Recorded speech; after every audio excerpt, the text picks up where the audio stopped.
The Grand Assembly Hall floated in the darkness of space, orbiting a dead star that had collapsed millions of years ago.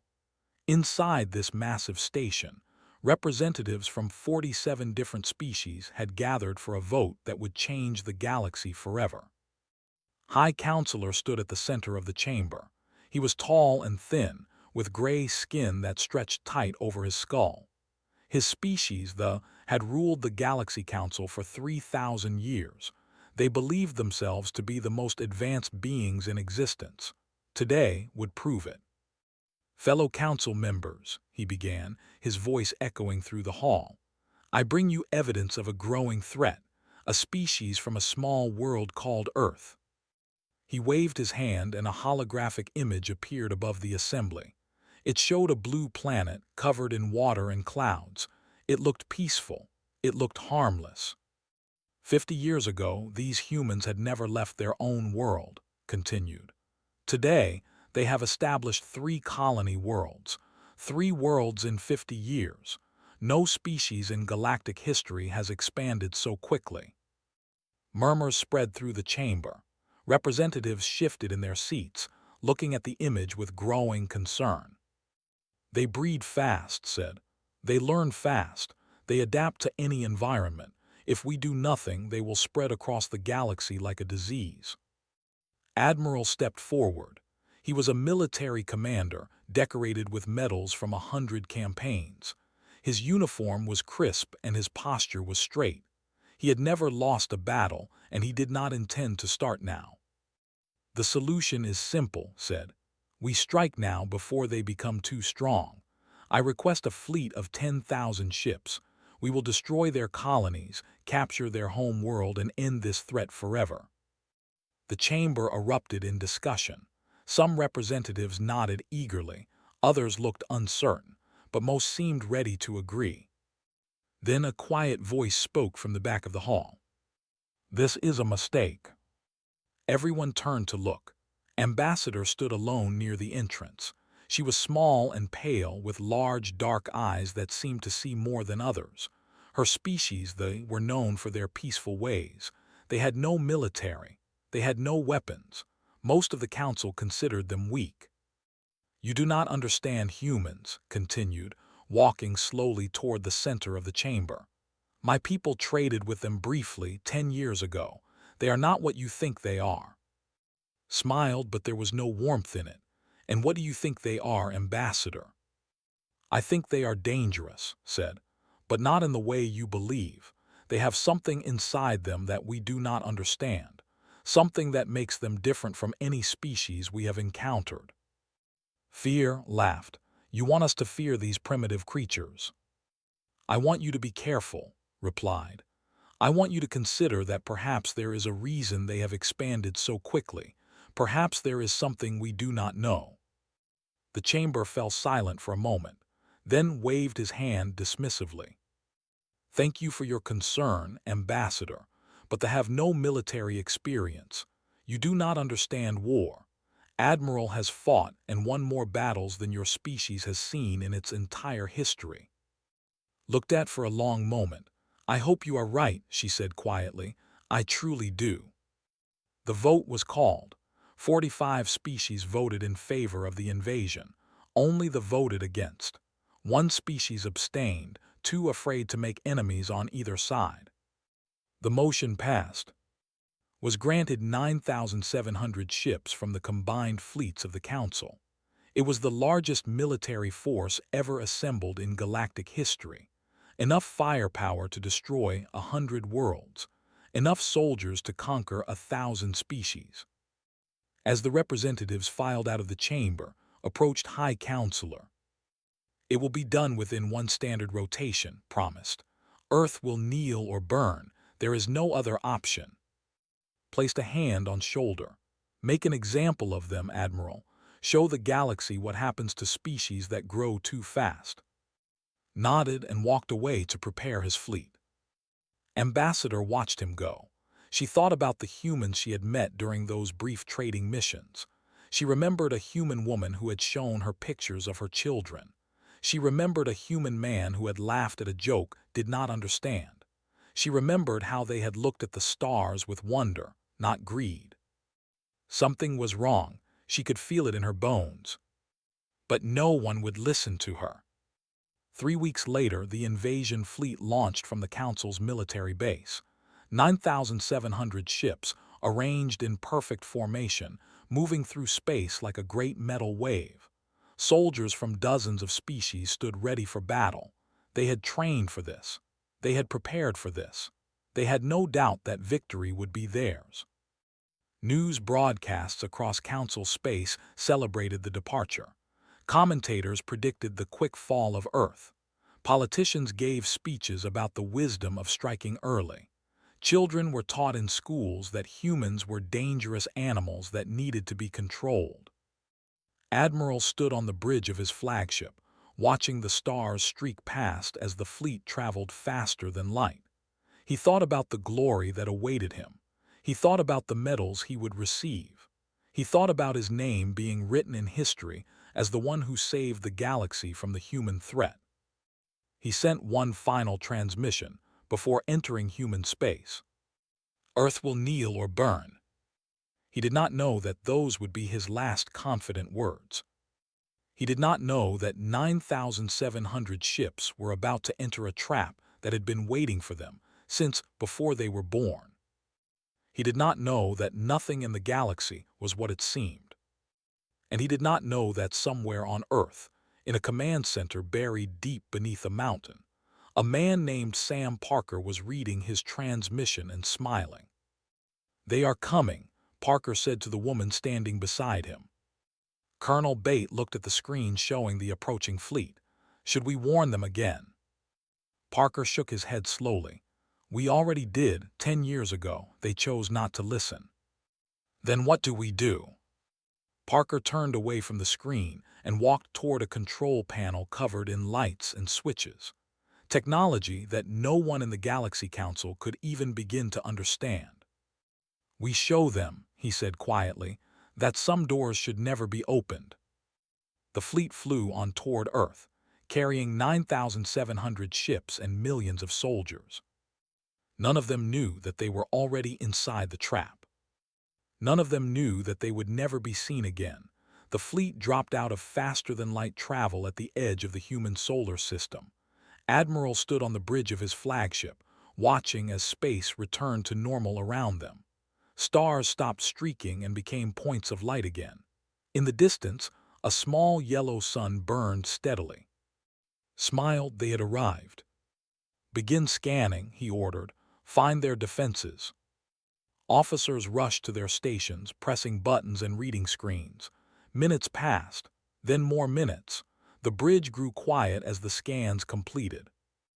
Lieutenant Vex, a young officer who had served under for only 2 years, was the first to speak.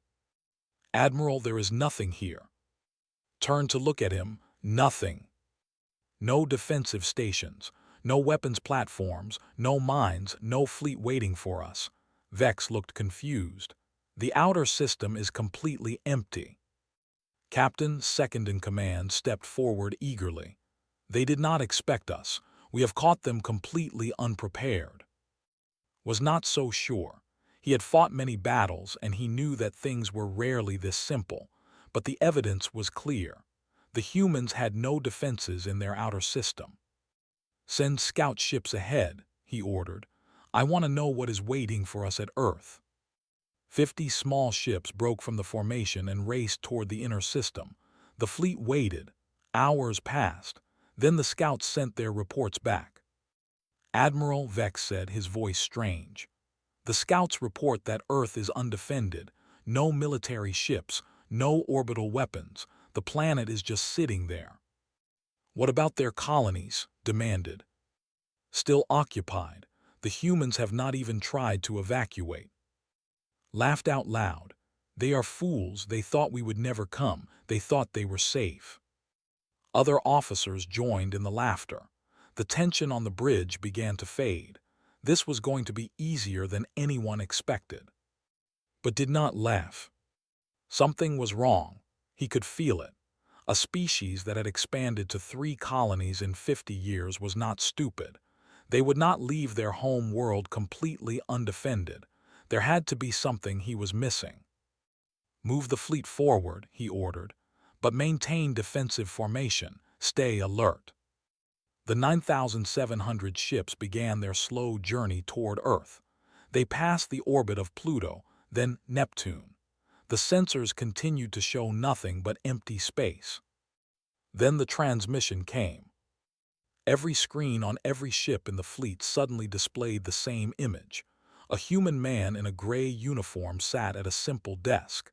He had short brown hair and calm brown eyes. He did not look afraid. He did not look angry. He looked like a man who was about to deliver bad news. "This is General Sam Parker of Earth Defense Command," the man said. "You have entered restricted space. Turn back now. This is your only warning." The transmission ended. For a moment no one spoke, then snorted with laughter. "One warning. That is all they have. One man at a desk telling us to leave." Other officers joined in the mockery. They made jokes about human cowardice. They laughed about the easy victory ahead. Watched the blank screen where the human general had appeared.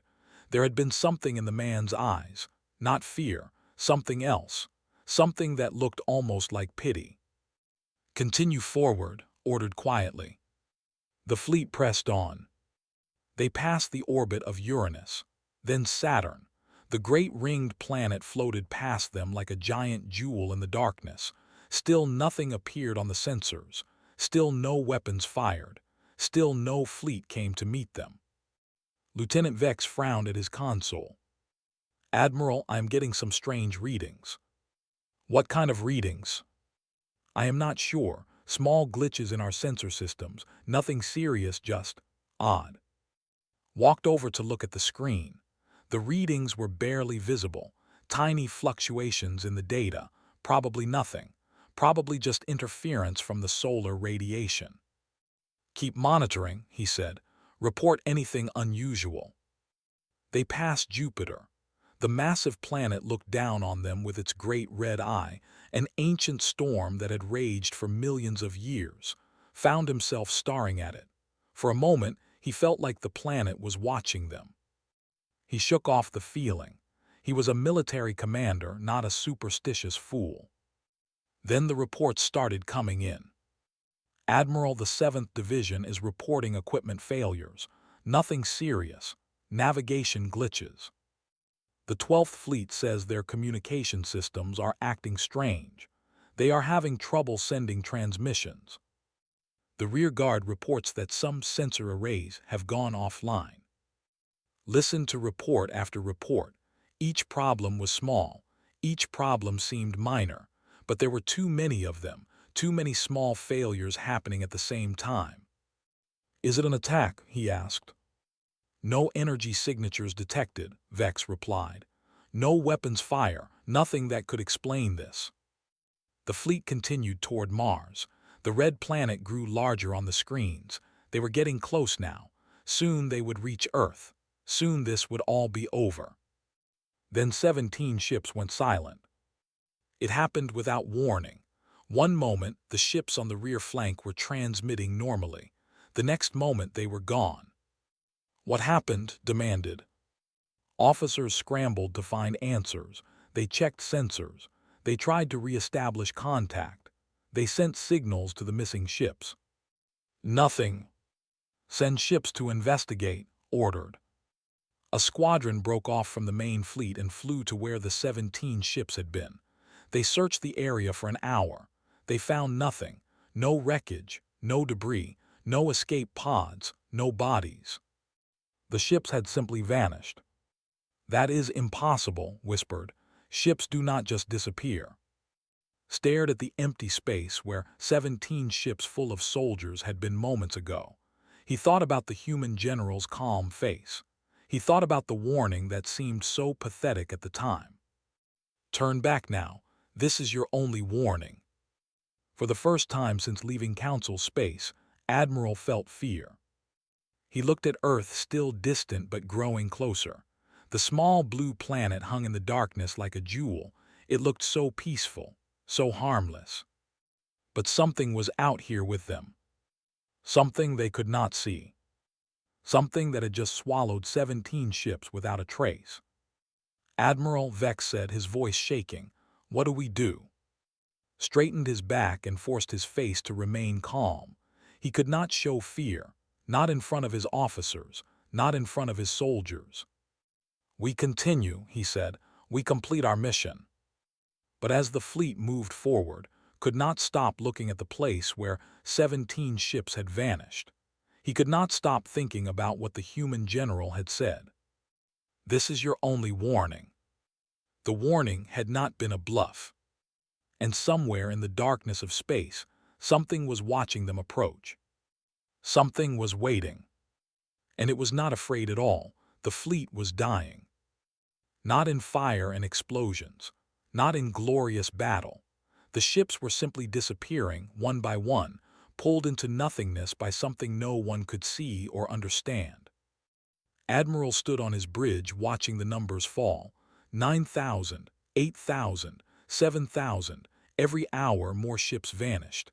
Every hour more soldiers were lost, and he could do nothing to stop it. "Report," he demanded, his voice rough from shouting orders that made no difference. Lieutenant Vex looked up from his console. Dark circles had formed under his eyes. He had not slept in 2 days. None of them had. "We have lost another 300 ships in the last 6 hours, Admiral. Current strength is approximately 6,200 vessels." 6,000. They had started with nearly 10,000. More than a third of the largest fleet in galactic history had simply ceased to exist. "Any patterns?" asked. "Any way to predict which ships will be taken next?" Vex hesitated. "I have been studying the data, Admiral. The disappearances are not random. Something is selecting specific ships, working through the fleet in a systematic way."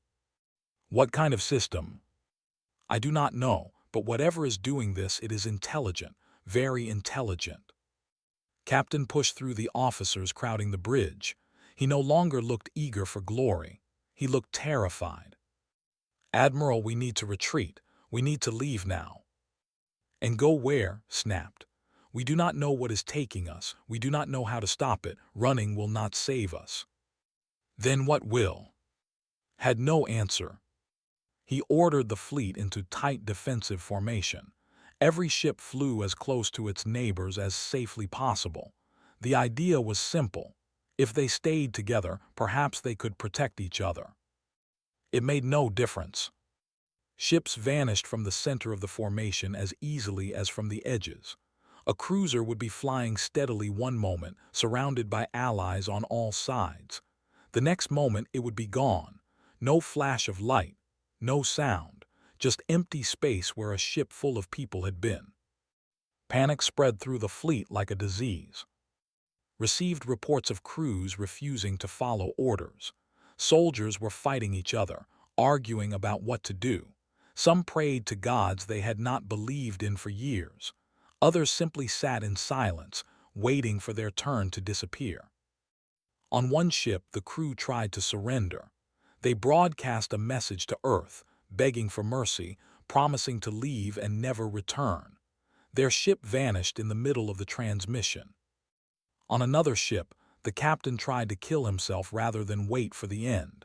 Before he could pull the trigger, his ship vanished too. Executed 3 captains who tried to flee with their ships. He had to maintain order. He had to keep the fleet together. But even he knew it was pointless. They were all going to disappear eventually. Then the second transmission came. General Parker's face appeared on every screen again.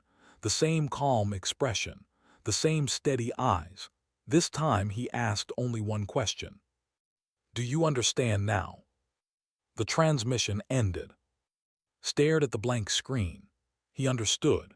He understood that the Galaxy Council had made a terrible mistake.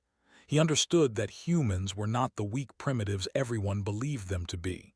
He understood that something was out here, something connected to Earth, something that could swallow an entire fleet without firing a single shot. But understanding changed nothing. "Order all ships to engage faster than light drives," he commanded. "We are leaving." Officers rushed to send the order. Throughout the fleet, ships began powering up their drives, preparing to jump to safety. Nothing happened. Admiral Vex said, his voice barely a whisper. "The drives are not working." "What do you mean?" "The faster-than-light systems have all failed, every ship, at the same time." Felt his blood go cold.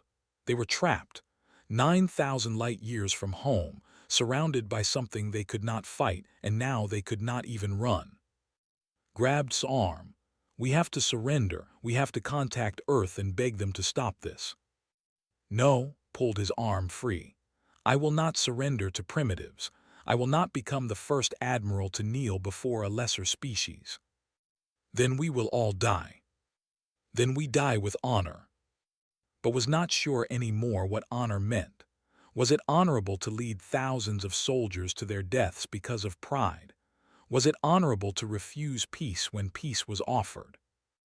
Deep beneath the Rocky Mountains on Earth, General Parker watched the fleet on a massive screen.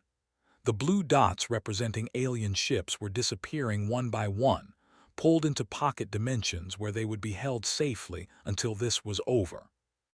Colonel Bates stood beside him. "They are down to about 4,000 ships." Parker nodded, "And still they will not surrender." "Should we try again, offer them another chance?" Parker thought about it. He had hoped they would accept the warning. He had hoped they would turn back, but they had not listened. They had kept coming, and now they were paying the price. "No," he said finally. "They had their chance. Now they need to see everything." "What do you mean?" Parker walked to a different console and pressed a series of buttons. Somewhere in space, something ancient began to wake up. "They think they understand what is happening," Parker said. "They think some weapon is destroying their ships. They need to see the truth. They need to understand what they are really dealing with." In space, the remaining fleet witnessed something impossible. Space itself began to fold around them. The stars twisted and bent. The darkness between the ships seemed to ripple like water. And then, for just one moment, every surviving crew member saw the same thing. Earth hung in the distance, small and blue and beautiful. But it was not alone.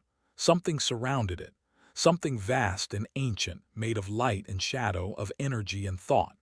It had no shape that the aliens could understand. It had no form their minds could process. But they all felt the same thing from it. It was watching them. It had always been watching them. And it was not afraid of them at all. Lieutenant Vex fell to his knees. Other officers screamed or cried or simply stood frozen in shock. Admiral stared at the things surrounding Earth. He had conquered worlds. He had destroyed entire species. He had believed himself to be one of the most powerful beings in the galaxy. Now he knew the truth. They were nothing. They had never been anything. And Earth had been waiting for them to figure that out. The vision faded. Space returned to normal, but nothing would ever be the same again. The fleet was down to 4,000 ships. And still they kept disappearing. 60 years ago, before the Galaxy Council knew that humans existed, a small exploration ship landed on Europa, one of Jupiter's frozen moons. The crew was looking for signs of life in the ocean beneath the ice. What they found was something else entirely. Buried deep in the frozen ground, hidden for billions of years, was a machine. It was not built by any species that existed in the galaxy today. It was not built by any species that had existed for a very long time. The beings who created it had disappeared so long ago that even their memory had faded from the universe. The machine was still working. When the human crew touched it, it activated. It scanned them. It studied them. And then, for reasons no one fully understood, it chose them. The machine gave humanity access to technology beyond anything in the galaxy. Weapons that could destroy stars, shields that could stop any attack, the power to reshape reality itself. But it also gave them a warning. The previous owners of this technology had used it for conquest. They had believed themselves to be the masters of the universe. They had crushed any species that stood in their way, and in the end, they had destroyed themselves completely. Their entire civilization had collapsed, leaving nothing behind but a single machine buried on a frozen moon. Humanity had a choice to make. They could use the technology as the previous owners had. They could become the most powerful species in the galaxy. They could conquer and dominate and rule everything. Or they could try something different. After years of debate, the governments of Earth made their decision. They would not use the technology for conquest. They would not build weapons of domination. Instead, they would create a defensive system so powerful that no one could ever threaten them. But they would never attack first. They would never start a war. They would wait, and if anyone came to harm them, they would show those attackers the truth. They would show them what real power looked like, and they would give them a chance to change. The machine seemed to approve of this choice. It helped them build the defensive system, a network of devices that existed partially outside normal space, invisible to any sensor technology in the galaxy. And then it went quiet again, waiting to see what humanity would do next. For 60 years, humans expanded peacefully into space. They built colonies. They explored new worlds. They traded with and learned about the Galaxy Council. They knew the Council would come for them eventually. They knew what the other species thought of humanity. And they prepared. Now Admiral sat in his command chair, watching his fleet disappear ship by ship. He had seen the things surrounding Earth. He had felt its ancient presence. And for the first time in his life, he did not know what to do. A communication signal flashed on his screen. Someone was contacting him from Earth. "Put it through," he said quietly. General Parker's face appeared, but he was not alone. Standing next to him was a small, pale figure with large, dark eyes. "Ambassador." "Hello, Admiral," Parker said. "I believe you know Ambassador." Stared at the screen. "She was in the council chamber when we voted. How is she there?" Stepped forward. "I was warned before the invasion began. Human ships came to my world and offered to bring me to safety. I accepted." "Why would they save you?" "Because I tried to warn you," said softly. "Because I spoke against the invasion. They remembered that." Parker took over. "Admiral, I want you to understand something. Every ship you have lost is still intact. Every soldier who disappeared is still alive. We have not killed anyone." Could not believe what he was hearing. That is impossible. Thousands of ships cannot simply be held somewhere. They are being held in pocket dimensions, spaces that exist outside normal reality. Your crews are confused and frightened, but they are unharmed. "Why?" demanded. "If you have this power, why not simply destroy us?" Parker's expression was patient, like a teacher explaining something to a slow student. "Because destruction is not our goal. We did not want this war. You brought it to us. We offered you a warning. We gave you a chance to leave peacefully. You chose to keep coming. You could have explained. You could have told us what you were." "Would you have believed us?" Parker asked. "If we had sent a message saying that we had ancient technology that could defeat your entire fleet without firing a shot, would you have turned back? Or would you have laughed and called us liars?" Had no answer. He knew what he would have done. He would have laughed. "So what happens now?" he asked. "Now we offer you a choice. A real choice, not a threat." Parker leaned forward. "We will return your entire fleet to Council space. Every ship, every soldier. No one will be harmed. In exchange, the Council must agree to peaceful contact with Earth. No more invasion plans, no more talk of containing humanity, just peace. And if I refuse? Then we continue as we are. Your ships will keep disappearing until none are left. Your crews will be held safely but permanently. And the Council will spend years wondering what happened to the greatest fleet in galactic history." Thought about the offer. It was more than fair. It was generous beyond anything he deserved. He had come here to conquer and destroy. He had planned to kill millions of humans, and now they were offering to let him go home with his soldiers alive. But accepting the offer meant admitting defeat. It meant returning to the council as a failure. It meant spending the rest of his life knowing that he had been beaten by a species everyone considered primitive. His pride burned in his chest. "No," he heard himself say, "I will not accept mercy from your kind. I will not go back to the council and tell them that I surrendered to humans." Parker studied him for a long moment. His expression was not angry, it was not frustrated, it was sad. "I was afraid you would say that." "What will you do now?" asked. "Kill us all." "No, Admiral, we do not want to kill anyone, but you have forced us to try something else." The transmission ended. Colonel looked at Parker. He refused. "What do we do now?"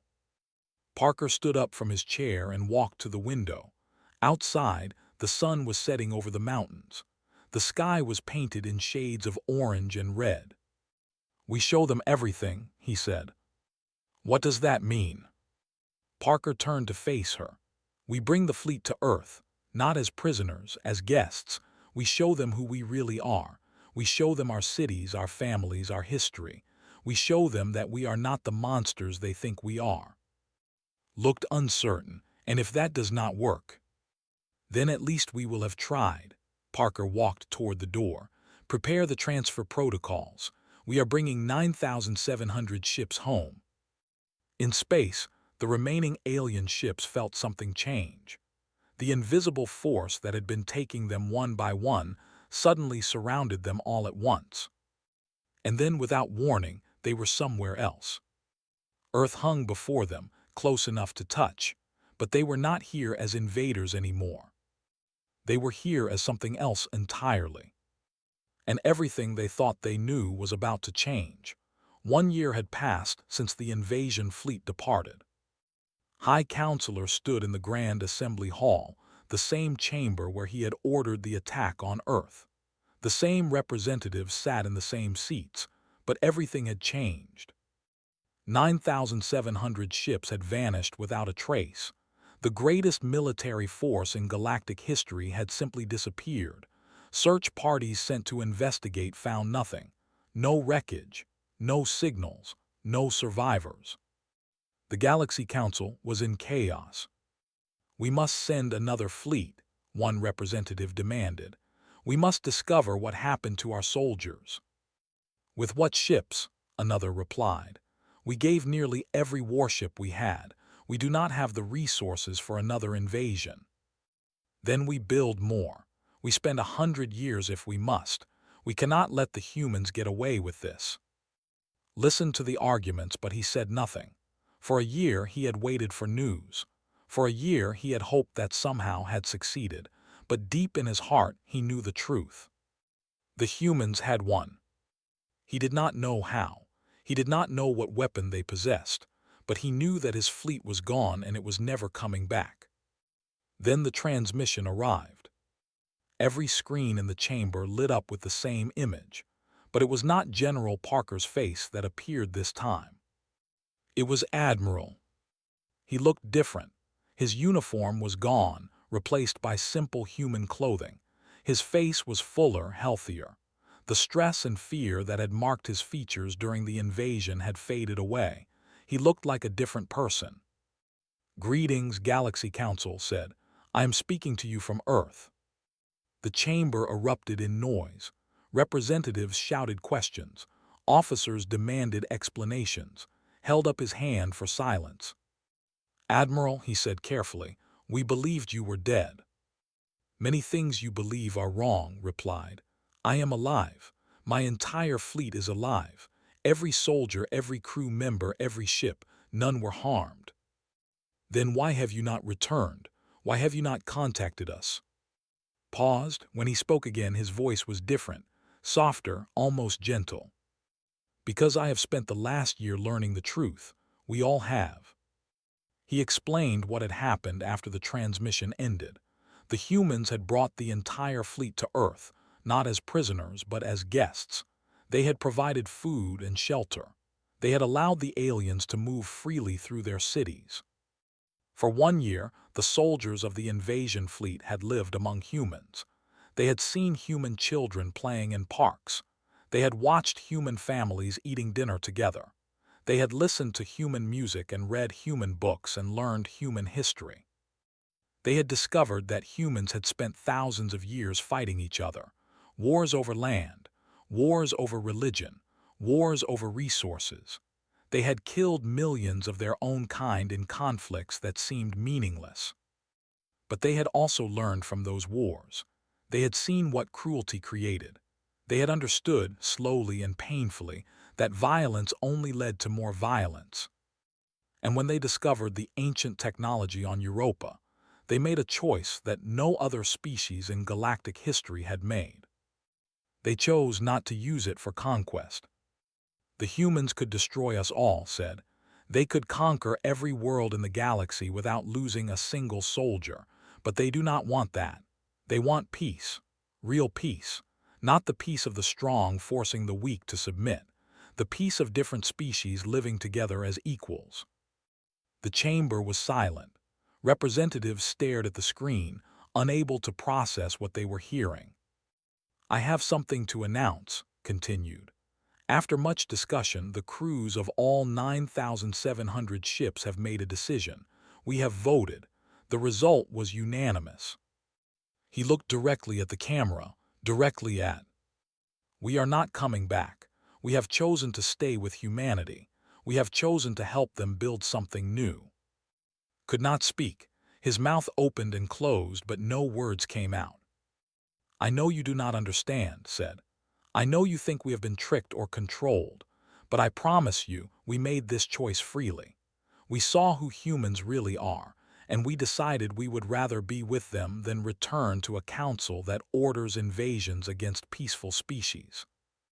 Ambassador appeared beside on the screen. She was smiling. I have one final message for any species who wishes to hear it, she said. Earth has provided coordinates for peaceful contact. Any ship that comes in peace will be welcomed. Any species that wants to learn about humanity, to see what we have seen, to understand what we now understand, is invited to visit. She paused, and her smile faded slightly. But know this. We came here with weapons and threats. They could have destroyed us. They could have punished us. They chose to befriend us instead. Perhaps it is worth asking ourselves what that says about them, and what our invasion said about us. The transmission ended. For a long moment the Grand Assembly Hall was completely silent. Then, slowly, representatives began to stand. Some looked angry, some looked confused, but many looked thoughtful. One by one, they began to leave the chamber. Watched them go. He saw some heading toward their ships. He knew where they were going. They were going to visit Earth. They were going to see for themselves. He had spent 3,000 years believing they were the greatest species in the galaxy. He had believed that strength meant the ability to destroy. That power meant the ability to conquer. Now he was not sure about anything. On Earth, Admiral shared a meal with General Parker and Colonel. They sat at a simple wooden table in a house near the mountains. Outside, the sun was setting. Do you think any of them will come? Asked. Some will, said. I know my people. Not all of them will understand, but some will be curious. Some will want to see the truth for themselves. Parker nodded. That is all we can ask. Looked at the human general, the man who could have killed millions but chose mercy instead. The man who had more power than anyone in the galaxy but used it only for defense. I have a question, said. How did you learn to be this way? How did humanity become what it is? Parker smiled sadly. We learned the hard way. We spent thousands of years hurting each other. We did terrible things. We almost destroyed ourselves more than once. Then how did you change? We realized that cruelty does not create peace. It only creates more cruelty.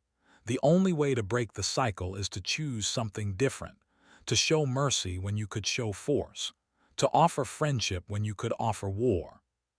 Thought about this for a long time. Outside, the night sky was filling with lights. Ships from a dozen different species were arriving, drawn by the coordinates had broadcast. They came carefully, uncertain of what they would find. They found a small blue planet that had the power to destroy them all. And they found the strangest thing in the galaxy. They found Welcome. High Counselor never visited Earth.